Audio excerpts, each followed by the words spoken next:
नमस्कार, मैं हूं संजय शर्मा। आप देख रहे हैं 4 पीएम न्यूज़ नेटवर्क।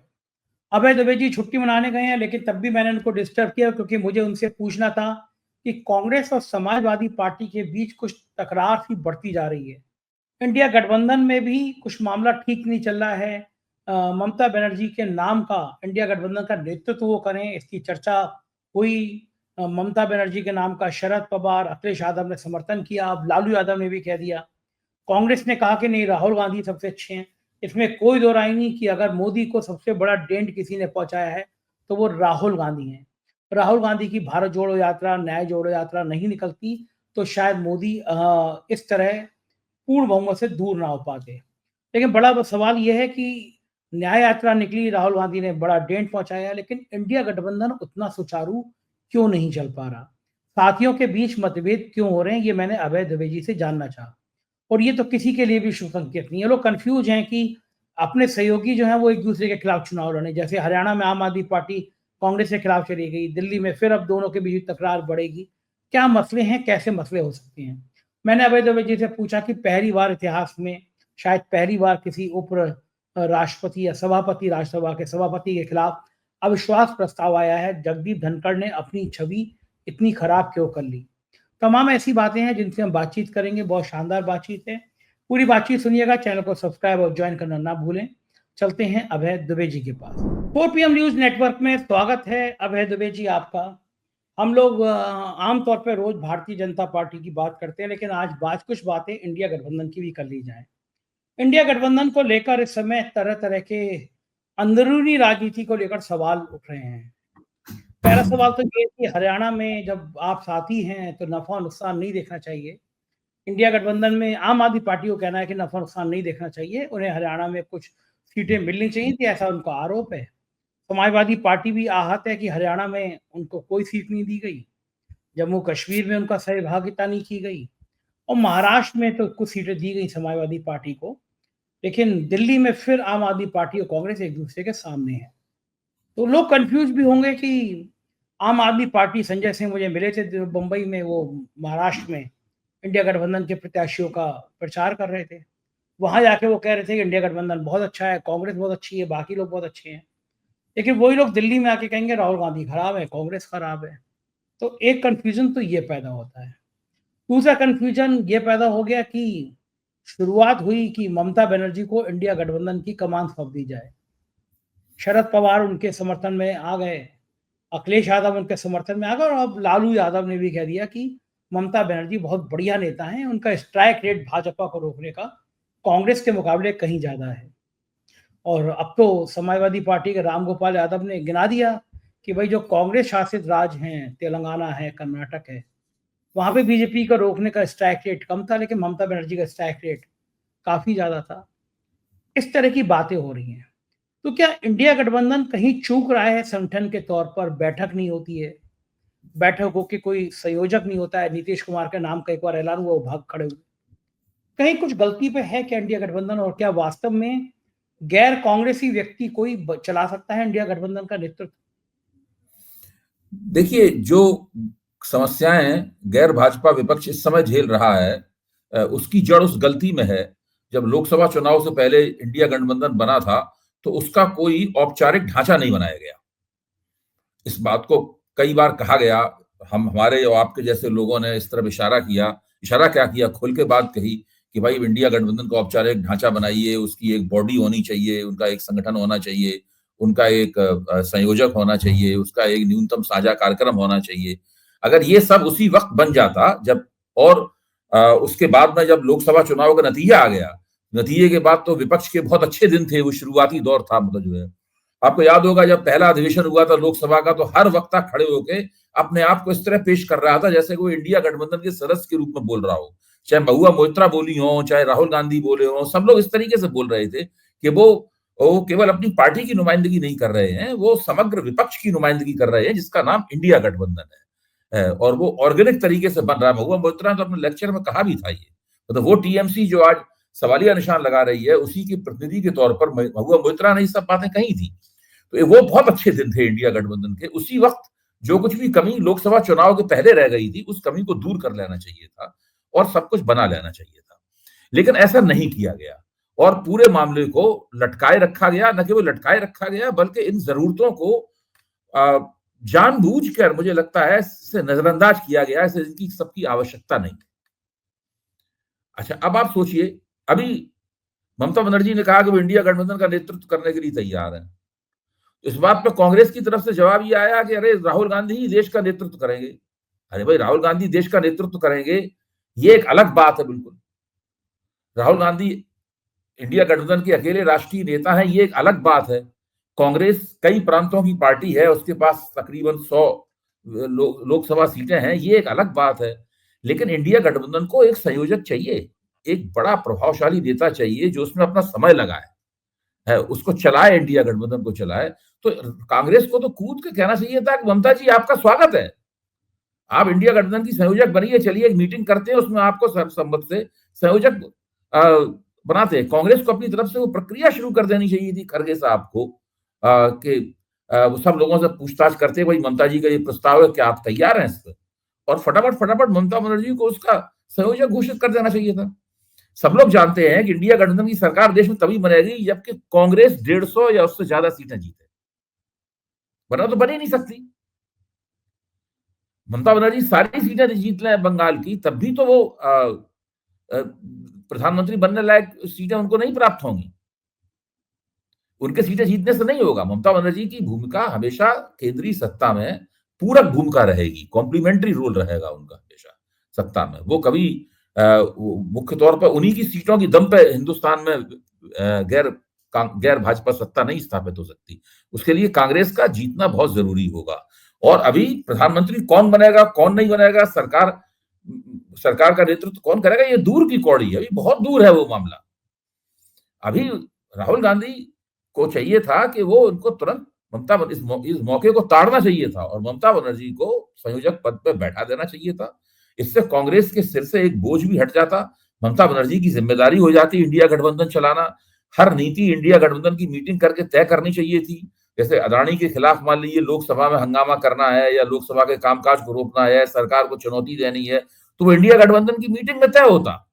तब जिस तरीके से उसमें विपक्ष के नेता अलग हुए हैं, उनको हो सकता है तब भी अलग होते, तो मुश्किल होती इस काम को करने में, वो कोई और ज्यादा नरम तरीका अपनाते। अब क्या हुआ लगता क्या, है अभय जी, अदानी क्या के लगता है सवाल पे अभय जी, लोकसभा अभी मैं उस पर आगे उस पे आऊंगा, लेकिन मैं ये जानना चाहता हूँ कि ये कांग्रेस के रणनीतिकार चूक कहाँ रहे हैं? क्या राहुल गांधी के आसपास वो दरबारी वाला करण ज्यादा हो रहा है कि राहुल गांधी को बुरा ना लग जाए तो एक कदम आगे बढ़ के कह दो कि नहीं, राहुल ही नेतृत्व करेंगे, राहुल ही हमारे सर्वमान नेता हैं? अच्छी बात है, इसमें भी कोई दो राय नहीं है कि मोदी जी को सबसे ज्यादा चुनौती राहुल गांधी ने दी है, उनके डेंट मारने में, न्याय यात्रा में और भारत जोड़ो यात्रा में पूरी छवि तार तार करने में राहुल गांधी आगे रहे, इसमें कोई दो राय नहीं है।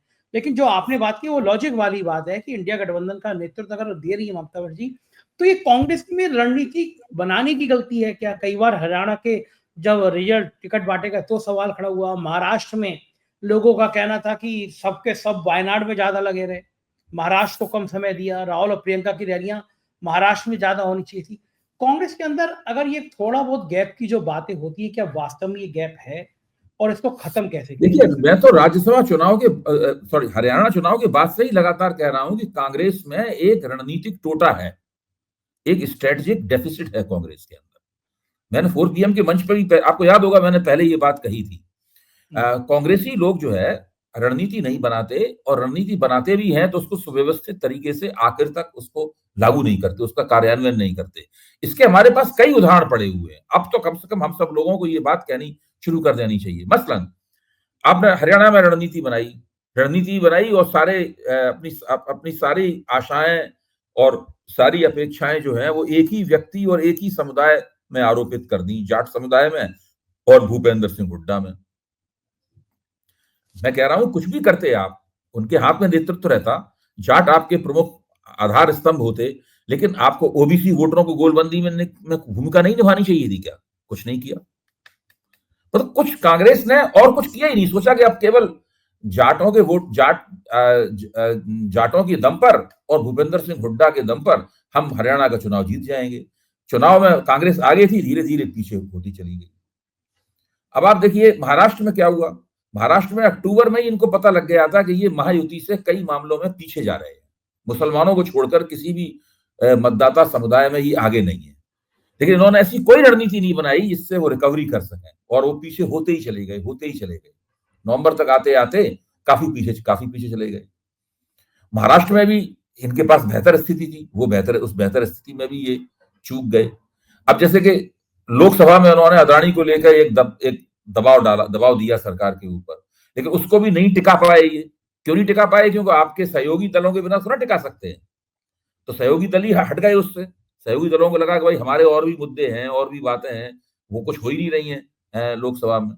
टीएमसी ने तो ये तक कह दिया कि हम कांग्रेस के एजेंडे पे मोहर लगाने के लिए थोड़ी ना बैठे हैं।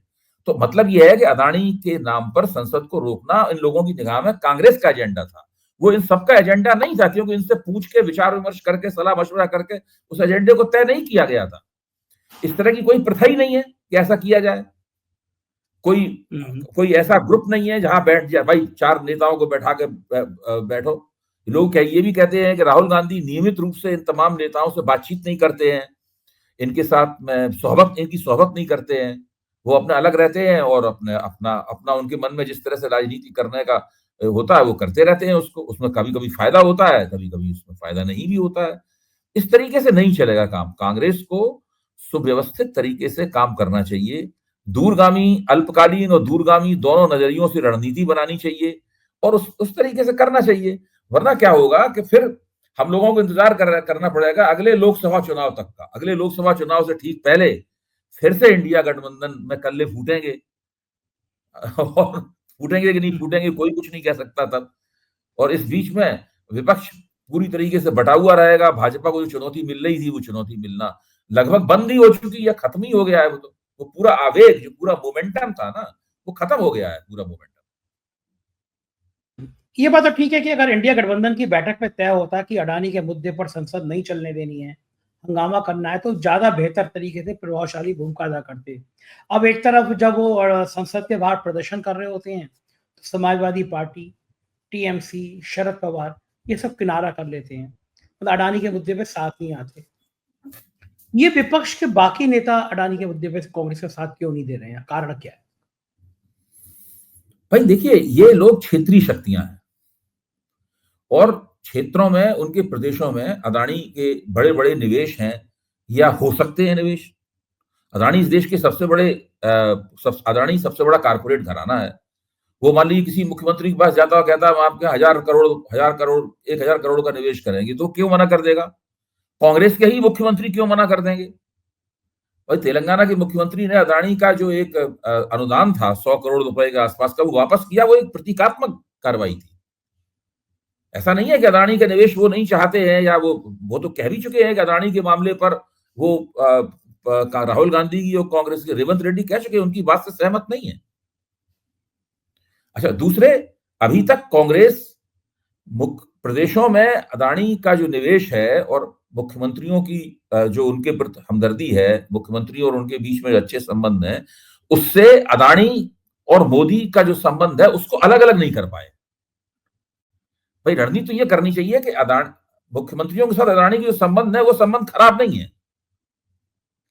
सवाल ये है कि अदानी जो उन प्रदेशों में अगर अदानी गड़बड़ी करेंगे तो फिर वहां भी देखा जाएगा, वहां भी विरोध करेंगे। लेकिन अभी तो सवाल ये है कि जो मोदानी नाम का एक इकोसिस्टम है, उस इकोसिस्टम के खिलाफ कांग्रेस प्रहार कर रही है। तो वो उसको, जो राज्यों की राजनीति है, उसको अलग कैसे किया जाए, इसकी तरकीब सोचनी होगी ना उनको, वरना वो कर नहीं पाएंगे। जो करना चाहते हैं वो नहीं कर पाएंगे, उनका कभी भी वो इरादा कामयाब नहीं होगा उनका। अच्छा, ये जो वोट बैंक है, आम आदमी है, जो वोट बैंक है, जो गांव है, जो किसान है, कांग्रेस लगातार विरोध कर रही है, हाउस नहीं चलने दे रही है, सड़कों पर प्रदर्शन कर रही है, और काफी हद तक उसने मैसेज दिया भी है कि अडानी के मोदी के रिश्ते जो हैं वो जनता को पता होना चाहिए। लेकिन क्या जो वोट डालते हैं आम आदमी है देश के, उन तक ये मुद्दा प्रभावी मुद्दा पहुंच रहा है? अभी तक तो नहीं पहुंच पा रहा। मैं ये मानता हूं कि ये अभी तक राजनीतिक दायरे में मुद्दा है। जो पॉलिटिकल सर्कल्स हैं उनमें ये मुद्दा है, उनके लिए मुद्दा महत्वपूर्ण है, वही लोग सोचते हैं, वही लोग इसके ऊपर आपसी चर्चा करते हैं। लेकिन आम लोग इसके ऊपर चर्चा करते हो, एक तो ये मामला थोड़ा पेचीदा है।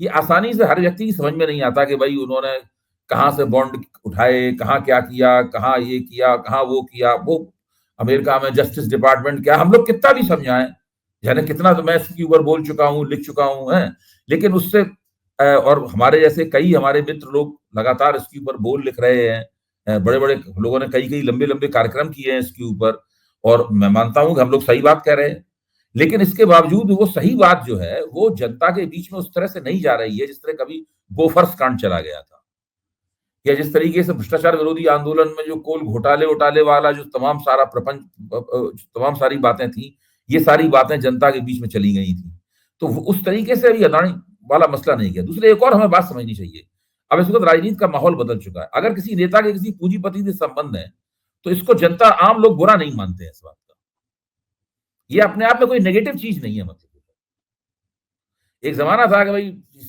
ये सरकार टाटा बिरला की है, जब कहीं कहा जाता था 50 के दशक में, 60 के दशक में, 70 के दशक में, तो पार्टियों को लगता था, नेताओं को लगता था कि यार ये तो हमको नुकसान हो जाएगा इसमें। आजकल आजकल लोगों को नहीं लगता कि नुकसान हो जाएगा, यहां तक कि नेता लोग खुद पूंजीपतियों से, कारपोरेट ताकतों से अपने संबंधों का खंडन भी नहीं करते हैं। अब देखिए मोदी और अदानी के संबंध है, किसने खंडन किया है आज तक इस बात का? क्या अदानी जी ने खंडन किया है कि भाई हमारे मोदी से संबंध नहीं है, गलत बात कही जा रही है? दो दिन पहले कुछ नहीं, 2 दिन पहले राजस्थान में मोदी जी और अडानी साथ साथ थे प्रोग्राम में, तो खंडन कर रहे हैं, क्योंकि वो लोग जानते हैं कि इससे उनको कोई नुकसान नहीं हो रहा है। नुकसान तब होगा जब ये साबित कर दिया जाए कि भाई इसमें कुछ हैंकी पैंकी है, इसके अंदर कुछ लोचा है, इसके अंदर कुछ बहुत भ्रष्टाचार हो रहा है। इसके अंदर एक बड़े मोदी जैसे जो देश का सर्वे सर्वा है नेता, उस नेता की वजह से उस नेता ने कुछ अदानी को दिया है, बदले में कुछ लिया है, कुछ क्विड प्रो को हुआ है, ये सब चीजें साबित हो, मतलब जो है तब लोगों के दिमाग में आएगा। ये तो अभी केवल ये साबित नहीं हुआ है, हो सकता है अमेरिका में कुछ कोर्ट फैसला दे, अब कोई बात निकले उसमें, तो वो तो भविष्य के गर्भ में है। ये चीजें जब तक ये चीजें साबित नहीं होंगी तब तक जनता के अंदर कुछ नहीं पहुंचेगा। लेकिन इसका मतलब ये भी नहीं है कि भाई इस मसले को उठाया ना जाए, छोड़ दिया जाए, ठीक बात है। हाँ, छोड़ दिया जाए, मसले को लगातार उठाते रहना चाहिए और उस वक्त का इंतजार करना चाहिए जब ये मसला जड़ पकड़ेगा और नीचे तक जाएगा। वो काम कांग्रेस कर रही है। जितना मुद्दा संसद में चलने दी गई, हंगामा हुआ अडानी को लेकर, बिल्कुल होना चाहिए, मैं सहमत हूं कि आप विरोध कर रहे हैं, पूरा होना चाहिए।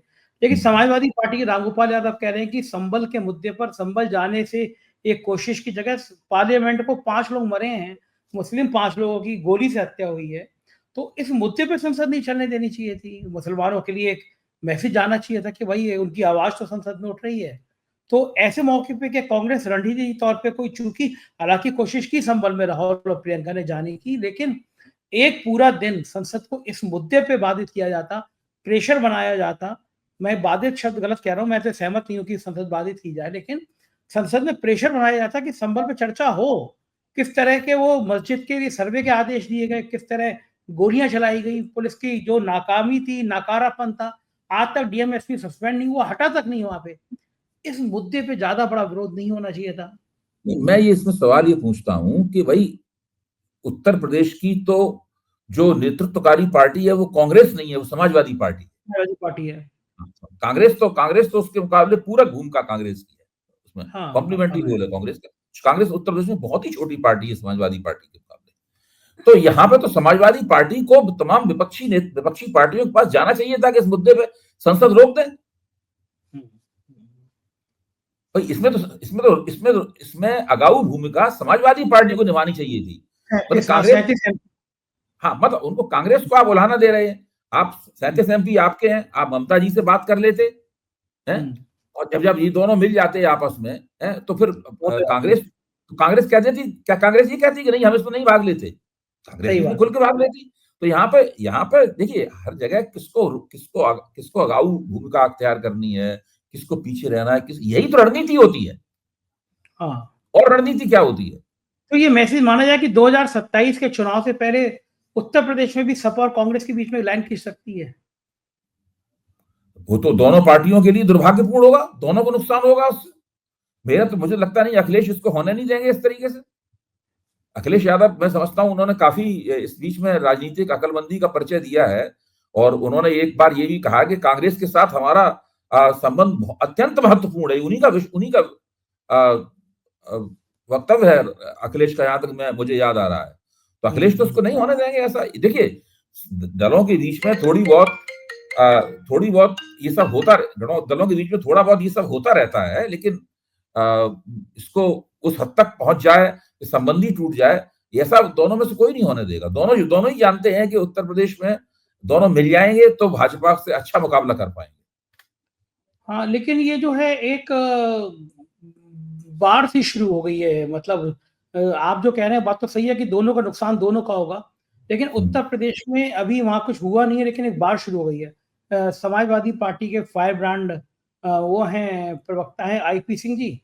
उन्होंने राहुल गांधी का एक फोटो लगाया। उन्होंने आज एक दिन पहले ट्वीट किया, संसद परिसर में आजकल रील अच्छी बन रही है। जो उन्होंने ट्वीट किया, मतलब कमेंट किया राहुल गांधी पर, तो आईपी सिंह ने, संसद परिसर में आजकल रील अच्छी बन रही है, पर संभल, बेरोजगारी, कमरतोड़ महंगाई जैसे गंभीर मुद्दों पर चर्चा नहीं होती। सदन में दोनों नेता नॉन बायोलॉजिकल हैं। मोदी जी भगवान विष्णु के अवतार बताते हैं और नेता विरोधी दल राहुल गांधी भगवान शिव शंकर के अवतार बताते हैं। ये जो इस तरह का कमेंट हो रहा है, ये वो जो है ये बड़ा बड़ा भयंकर हो रहा है। और जो उन्होंने आईपी सिंह ने केवल यही नहीं रुके, उन्होंने एक राहुल गांधी का फोटो लगा के एक ट्वीट भी कर दिया। और वो ट्वीट करने के बाद में बड़ा बवाल बवाल मच गया कि और कांग्रेस ने पलट के उन्होंने आईपी सिंह के लिए कहा कि इस तरह के नेताओं को आप रोकिए, और ये बदजवानी, मतलब दोनों के बीच में ट्विटर जो बाढ़ शुरू हुई वो काफी आगे तक बढ़ गई। और ये खुलेआम समाजवादी पार्टी के प्रवक्ता लगा रहे हैं, राहुल गांधी पे कमेंट कर रहे हैं। तो ये जो बाढ़ शुरू हुई है, जो एक जंग शुरू हो गई, ये तो उम्मीद नहीं।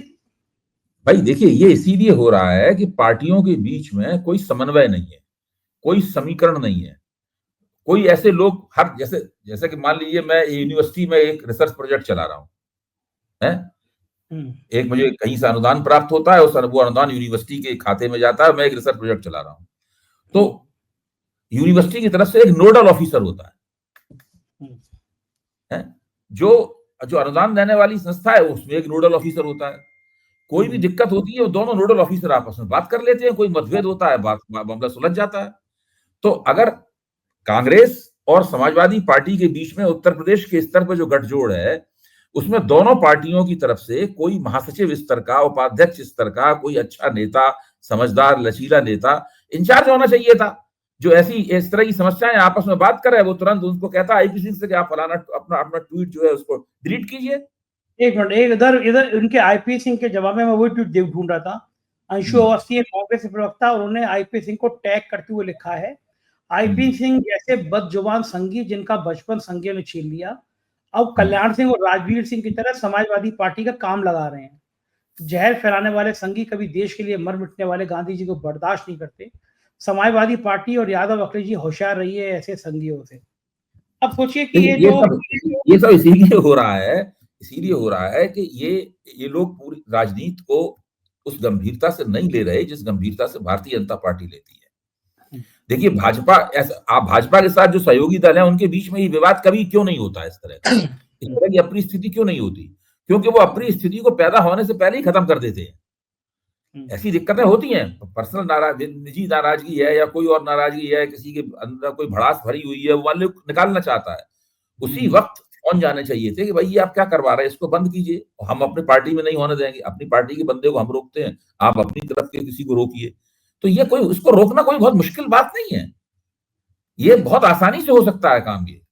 लेकिन इतना आसानी से होने वाला काम भी ये लोग नहीं कर रहे हैं। इसका मतलब ये है कि ये विपक्षी एकता का जो एक बहुत बड़ा लक्ष्य है, जिस लक्ष्य को लगातार वेदना है, उस लक्ष्य की गंभीरता समझ नहीं रहे हैं। हाँ, मुझे लग रहा है कि दिल्ली की विधानसभा में ये और ज्यादा खराब होगा। एक कांग्रेस और आम आदमी पार्टी एक दूसरे पे कस के हमले करेगी, करना शुरू भी कर भी दिया है। वो है ना, रायमन धागा प्रेम का मत तोड़ू चटका है, टूटन से फिर ना जुड़े, जुड़े गांठ पड़ जाए।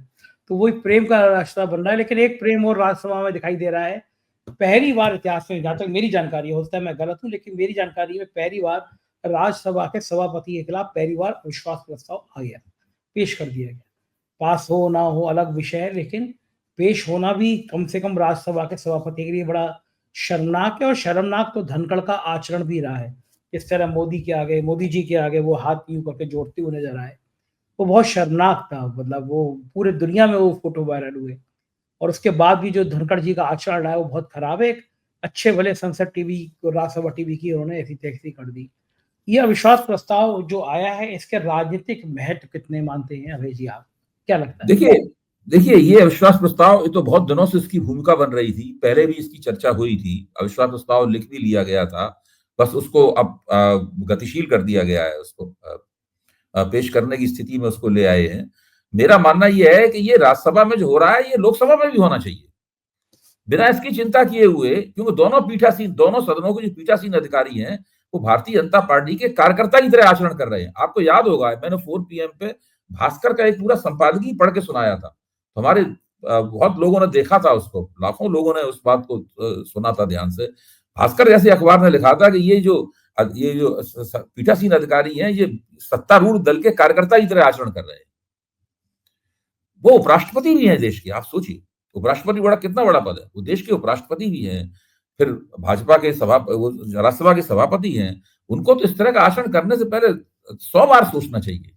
बिल्कुल केवल वो विपक्ष को किस तरह नुकसान पहुंचे, भाजपा के लोगों को ज्यादा उठा उठा के सांसदों को भाषण दिलवाते हैं भाजपा के। किसी मुद्दे पे अगर कोई भाजपा की तरह नहीं बोल रहा है तो उकसाते हैं, कोई आप बोलिए। ये तो उनकी हालत है, ये तो उनके साथ होना ही है। और जब एक बार भले ही प्रस्ताव पास ना हो, एक बार जब उसका आचरण, जब एक बार ये साबित हो जाएगा, प्रस्ताव पेश हो जाएगा, भले ही प्रस्ताव गिर जाए, तब फिर इनकी क्या इज्जत रहेगी बताइए, इनके सम्मान में बट्टा लग जाएगा। तो विपक्ष तो स्थायी रूप से कह देगा कि भाई आप निष्पक्ष आचरण नहीं कर रहे हैं, और उसका प्रमाण हमारा अविश्वास प्रस्ताव है। अविश्वास प्रस्ताव गिर जाने के बावजूद भी अविश्वास समाप्त हो ही ना होगा। बिल्कुल ठीक बात है, और शुक्रिया, आप छुट्टी मनाने गए तब भी आपने 4 PM के लिए समय निकाला, बहुत बहुत आभार, थैंक यू सर। ये थे अभय दुबे जी, और आपको यकीन हुआ होगा कि बातचीत बहुत सार्थक, बहुत शानदार थी। आपको कैसी लगी बताइएगा जरूर। शुक्रिया, थैंक यू।